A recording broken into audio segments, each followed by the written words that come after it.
आज की क्लास में गतिज ऊर्जा और विस्थापन का अध्ययन करेंगे। इससे पहले वाली वीडियो में हमने गतिज ऊर्जा पढ़ी थी, लेकिन वो किसके सापेक्ष थी? समय के सापेक्ष थी। तो आज हम भाग 8 के अंदर गतिज ऊर्जा और विस्थापन का अध्ययन करेंगे। फिर स्थितिज ऊर्जा और विस्थापन का अध्ययन करेंगे। इसके बाद में कुल ऊर्जा और विस्थापन का अध्ययन करेंगे। तो यहाँ पर आपकी ऊर्जा पूरी होगी। तो हेडिंग लगा लो, गतिज ऊर्जा व विस्थापन। ठीक है, गतिज ऊर्जा व विस्थापन। इनको आप बार बार वापस रिवाइज करते रहें, तब तो ये चीज़ें याद रहेगी, नहीं तो आप इन्हें भूल जाएंगे। तो लिखो, माना एक कण जिसका द्रव्यमान स्मॉल m है, माना एक कण जिसका द्रव्यमान स्मॉल m है तथा वेग v है, इसकी गतिज ऊर्जा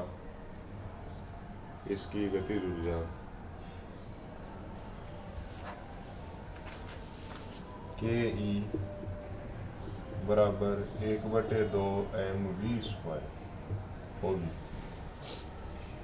गतिज ऊर्जा का समीकरण इसी प्रकार दिया जाता है कि काइनेटिक एनर्जी बराबर 1/2mv²। ठीक है, अब हमने ये पढ़ा था,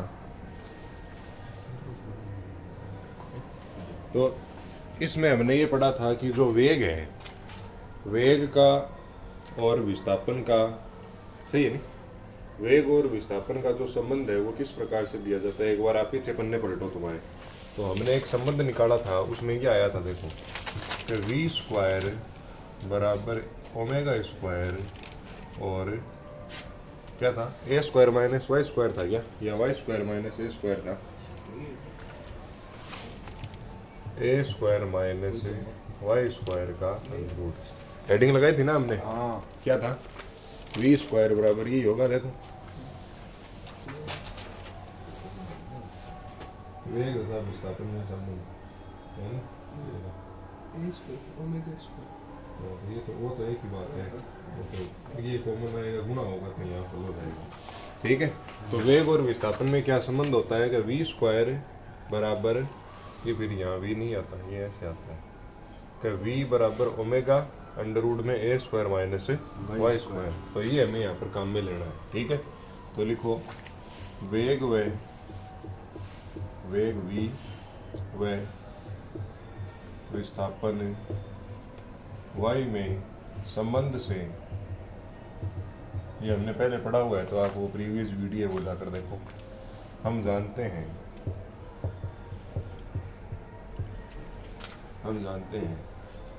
कि v बराबर होता है omega under root a² - y²।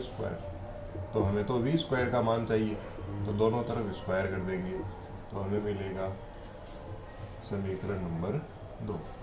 और समीकरण 2 का मान समीकरण 1 में रख देंगे। तो समीकरण 2 से v² का मान समीकरण 1 में रखने पर तो काइनेटिक एनर्जी आ जाएगी 1/2m ω² a² - y²। समझ गए क्या? ये आ गई समीकरण नंबर 3। तो ये है तुम्हारी गतिज ऊर्जा किसके साथ में, विस्थापन के साथ। अब हमें इसकी 3 स्थितियां लेनी है, क्योंकि विस्थापन का 3 मान होता है। एक तो विस्थापन का मान 0 हो सकता है, एक प्लस का a हो सकता है, एक माइनस का a हो सकता है। तो हमें वो स्थितियां लेनी है। ठीक है, तो अब लो स्थिति फर्स्ट कि जब विस्थापन कितना हो, 0। जब विस्थापन y बराबर 0, तो समीकरण 3 से जो काइनेटिक एनर्जी होगी वो हो जाएगी 1/2m ω² और a² - 0 का स्क्वायर। तो यहाँ से काइनेटिक एनर्जी कितनी आ जाएगी, 1/2m ω² और ये तो कोई मतलब ही नहीं है। ठीक है, अब हम स्थिति लेंगे दूसरी, स्थिति नंबर 2। स्थिति नंबर 2 क्या है कि जब y बराबर कितना हो प्लस का। अब कई बच्चे जो सीधी इस वीडियो को देखेंगे वो ये समझेंगे कि ये स्थितियाँ कहाँ से आ रही है, तो भैया आप उनको जो पहले वीडियो हमने लगाई है उनको जाके देख के आओ। ये 8 नंबर भाग चल रहा है, इससे पहले मैंने 7 वीडियो लगा दी, तो आप उनको देखोगे तो आपको ये बहुत ईजी लगेगा। ठीक है, अब आप भाग कर सीधे इसी क्लास के अंदर आके बैठोगे तो कुछ समझ में आने वाला नहीं है। आप किसी भी टीचर से पढ़ लो, बीच से पढ़ोगे तो कुछ समझ में नहीं आएगा। तो यहाँ पे आप समीकरण 3 में मान रखोगे तो हम कह देंगे कि जो काइनेटिक एनर्जी है वो हो जाएगी 1/2 m ओमेगा स्क्वायर और a स्क्वायर, और इसकी जगह भी हमने क्या रख दिया, y की जगह भी a रख दिया, तो ये भी a का स्क्वायर, और a square minus a square हो गया 0। तो यहाँ से काइनेटिक एनर्जी कितनी आ जाएगी 0, क्योंकि ये 0 तो ये 0 और ये 0 तो पूरा का पूरा 0। अब इसके नीचे ले लेते हैं स्थिति नंबर 3, ऊपर वाला लिख लेना फिर मिटाऊंगा। स्थिति नंबर 3 के अंदर है कि जब y बराबर कितना ले लेंगे माइनस का a, तो काइनेटिक एनर्जी कितनी हो जाएगी 1/2 m omega square a square. अब यहाँ पे माइनस a रखोगे तो उसका स्क्वायर होगा तो वो प्लस का हो जाएगा, तो ये हो गया a स्क्वायर, तो ये 0 हो गया, 0 होता है ये 0 और पूरा का पूरा क्या हो जाएगा 0। तो ये ग्राफ बनेगा। ये स्थितियाँ आ गई, ये उतार लो फटाफट, फिर ग्राफ बनाते हैं। दूसरी स्थिति में प्लस a है तो वो माइनस a कैसे हुआ? इसमें किसमें?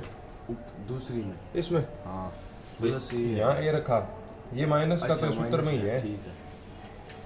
इसके अंदर भी माइनस का सूत्र ही है, हाँ। लेकिन ये a यहाँ रखेंगे तो इस a का स्क्वायर करेंगे तो ये खुद प्लस का होके निकलेगा, हाँ। तो वो हो गया।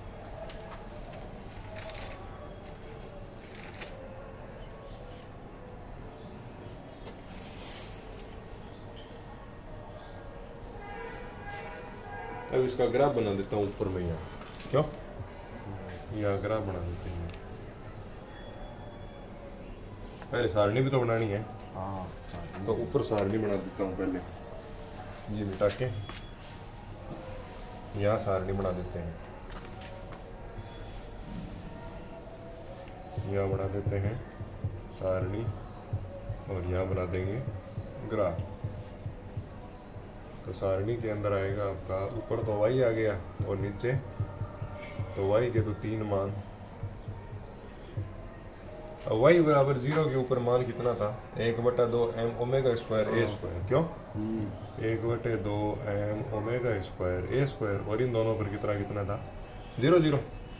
अब ग्राफ कैसे बनेगा भाइयों, कि इधर तो आ गया तुम्हारा y, तो यहाँ हमने कह दिया प्लस का a और यहाँ हमने कह दिया माइनस का a, और ऊपर की तरफ है 1/2 m omega square a square. इसकी हमें जरूरत है नहीं, रखो तो रख लो, नहीं तो पड़ा है। अब देखो जब मान 0 था, y का मान कितना था 0, तो मान कौन सा था ये वाला, तो ये पॉइंट आ गया। फिर प्लस का a हुआ तो मान 0, तो प्लस के a पर मान 0, फिर माइनस a पर मान 0, तो माइनस a पर मान 0। तो इसको ऐसे मिला देंगे,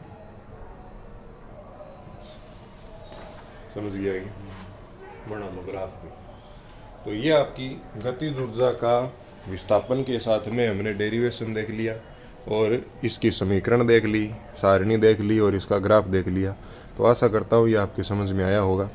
नहीं आया है तो वीडियो को वापस देखो, फ्री है, इसके कोई पैसे नहीं लग रहे हैं। जितनी बार देखोगे आपका नॉलेज ही बढ़ेगा। इसकी अगली वीडियो भाग 9 के अंदर हम पढ़ेंगे जो आपकी स्थितिज ऊर्जा है वो विस्थापन के साथ कैसे बिहेव करती है। Thank you.